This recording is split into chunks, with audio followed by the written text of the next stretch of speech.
Hello foodies, this is Faisal from andcook। আশা করছি আপনারা সবাই অনেক বেশি ভালো আছেন। আজকে আমি আপনাদের তৈরি করে দেখাবো চট্টগ্রামের ট্র্যাডিশনাল আর খুব জনপ্রিয় একটা রেসিপি। আর আমার আজকের রেসিপি হচ্ছে মেজবানি মাংস। অথেন্টিক মেজবানি কিন্তু অনেক লোকের খাবারের অ্যারেঞ্জমেন্ট একসাথে করা হয়, আর একদম ফ্রেশ আর কিছু সিক্রেট মশলা দিয়ে রান্নাটা করা হয় বলে এই মেজবানি মাংসের স্বাদটা কিন্তু খুবই অসাধারণ।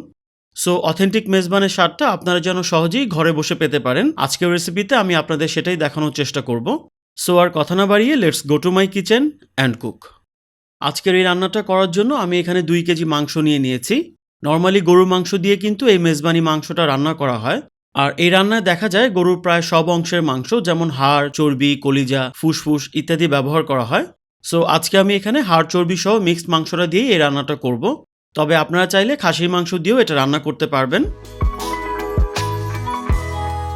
সবার প্রথমে আমি মাংসটাকে খুব ভালো করে ধুয়ে এর পানিটা ঝরিয়ে নিয়েছি। এবার এখানে আমি কিছু গোটা গরম মশলা অ্যাড করব। সবার প্রথমে আমি দিয়ে দিচ্ছি 7-8টার মতো ছোট এলাচ,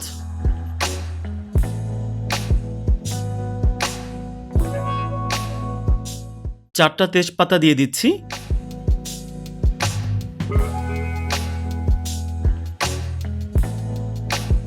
লবঙ্গ দিয়ে দিচ্ছি 7-8টার মতো,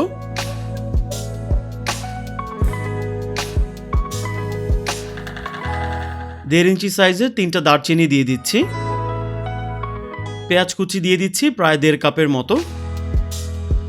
এবার এখানে আমি অ্যাড করছি মেজবান রান্নার একটা সিক্রেট ইনগ্রেডিয়েন্ট, আর এটা হচ্ছে চট্টগ্রামের খুব জনপ্রিয় হাটহাজারির মিষ্টি মরিচের গুঁড়া। আর এখানে আমি এটা দিচ্ছি 3 টেবিল চামচ। এই মরিচে কিন্তু ঝালের পরিমাণটা কিছুটা কম থাকে, আর অথেন্টিক মেজবানি রান্নাটা কিন্তু এই মরিচের গুঁড়াটা দিয়েই করা হয়। আর এটাই হচ্ছে হাটহাজারির সেই মিষ্টি মরিচ। তবে আপনাদের হাতের কাছে যদি এই হাটহাজারির মিষ্টি মরিচের গুঁড়াটা না থাকে, সেক্ষেত্রে আপনারা রেগুলার যে লাল মরিচের গুঁড়াটা আছে সেটা ব্যবহার করতে পারেন। তবে সেক্ষেত্রে ঝালের পরিমাণটা আপনারা আপনাদের পছন্দ মতো বাড়িয়ে বা কমিয়ে অ্যাডজাস্ট করে নেবেন। এবার আমি হলুদের গুঁড়া দিয়ে দিচ্ছি 1.5 টেবিল চামচ, অ্যাড করে দিচ্ছি 1 টেবিল চামচ ধনিয়া বাটা,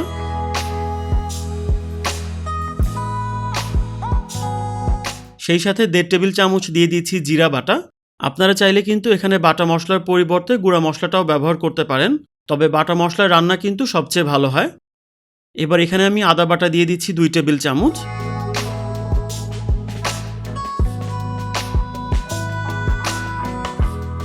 সাথে দিয়ে দিচ্ছি 1 টেবিল চামচ রসুন বাটা।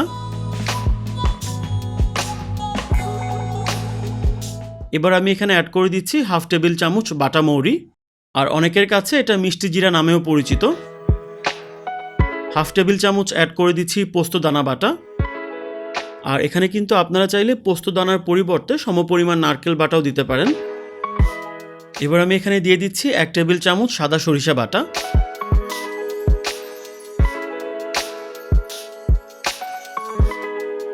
1/2 টেবিল চামচ দিয়ে দিচ্ছি বাদাম বাটা, আর এটা হচ্ছে চীনা বাদাম বাটা। এবার এখানে আমি একটা স্পেশাল মশলা অ্যাড করব, আর এই মশলাটার নাম হচ্ছে রাঁধুনি। এটা কিন্তু প্যাকেটের কোনো ব্র্যান্ডের মশলা না, আর আপনারা নিশ্চয়ই দেখেই বুঝতে পারছেন এই মশলাটা কীরকম দেখতে। এবার আমি এখানে এই রাঁধুনি মশলা বাটা দিয়ে দিচ্ছি 1 চামচ। যে কোনো বড় মশলার দোকানে আপনারা এই রাঁধুনি মশলাটা কিন্তু সহজেই পেয়ে যাবেন। এখন দিয়ে দিচ্ছি আধা চা চামচ সাদা গোলমরিচ বাটা,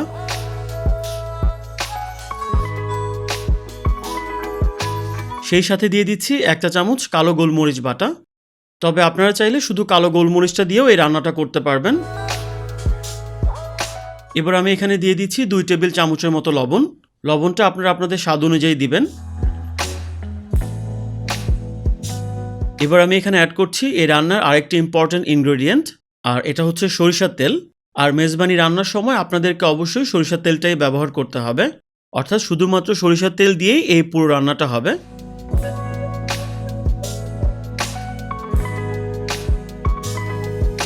আর আমি এখানে 1 কাপ সরিষার তেল দিয়ে দিলাম।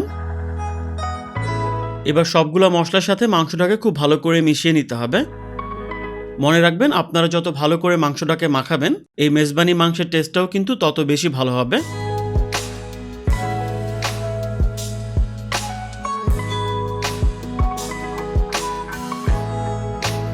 আর মাংসটা মাখানো হয়ে গেলে এবার আমি এখানে সামান্য পানি অ্যাড করে দিচ্ছি।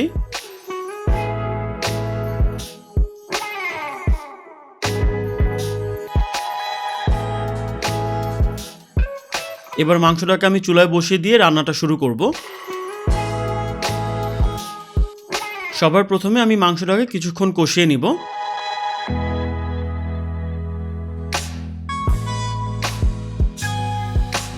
মাংসটাকে ভালো করে কষিয়ে নিয়ে আমি একটা ঢাকনা দিয়ে এটাকে ঢেকে রান্না করব প্রায় 10 মিনিটের মতো। আর এই সময়টাতে চুলার আঁচটাকে মিডিয়াম আর হাই হিটের মাঝামাঝি রাখতে হবে। আর এই সময়ের মধ্যেই কিন্তু মাংস যথেষ্ট পরিমাণ পানি ছাড়বে। ঠিক 10 মিনিট পরে দেখতেই পাচ্ছেন মাংস কিন্তু এখানে পানি ছেড়েছে। আর মেজবান রান্নায় সাধারণত এই পর্যায়ে আর কোনো পানি ব্যবহার করা হয় না, অর্থাৎ মাংসের পানিটা দিয়েই নর্মালি মাংসটাকে সিদ্ধ করা হয়। সো চুলার একদম কম আছে সময় নিয়ে আমি এবার মাংসটাকে রান্না করব। এবার আমি মাংসটাকে প্রপারলি সিদ্ধ হওয়া পর্যন্ত এটাকে ঢেকে রান্না করব। তবে মাংসটাকে প্রপারলি সিদ্ধ করার জন্য আপনাদের যদি পানি দেওয়ার প্রয়োজন পড়ে সেক্ষেত্রে আপনারা প্রয়োজন মতো গরম পানি এখানে অ্যাড করবেন।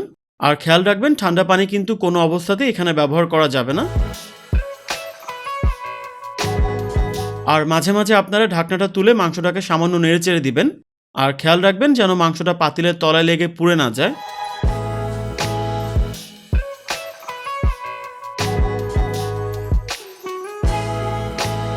প্রায় 1.5 ঘন্টা পরে মেজবানি মাংসটা কিন্তু এখানে পুরোপুরিভাবে রান্না হয়ে গেছে। আর হাটহাজারি মিষ্টি মরিচটা ব্যবহার করার কারণে দেখতেই পাচ্ছেন এখানে কত সুন্দর কালার এসেছে। এবার আমি চুলাটা বন্ধ করে দিয়ে এটাকে আরো 10 মিনিটের জন্য দমে রাখবো। 10 মিনিট পরে এটাকে আমি সার্ভ করব। আর এই সময়টাতে মাংসটা কিন্তু ঝোলের মধ্যে কিছুটা সেট হবে। এবার আমি এই মেজবান মাংসটাকে সার্ভ করছি। সো গাইস, আশা করছি এই রেসিপিটা আপনাদের অনেক ভালো লেগেছে। আর অবশ্যই বাসায় আপনারা একবারের জন্য হলেও এই মেজবানি মাংসটা ট্রাই করবেন। আর আপনারা যদি এটা বাসায় ট্রাই করেন কমেন্টে জানাতে ভুলবেন না এটা আপনাদের কাছে কেমন লেগেছে। আমি আশা করছি আপনাদের কাছে এটা অবশ্যই ভালো লাগবে। আপনাদের সবার কাছে আমার একটা রিকোয়েস্ট থাকবে, দয়া করে আপনারা কেউ খাবার অপচয় বা নষ্ট করবেন না। Food is life, please don't waste food.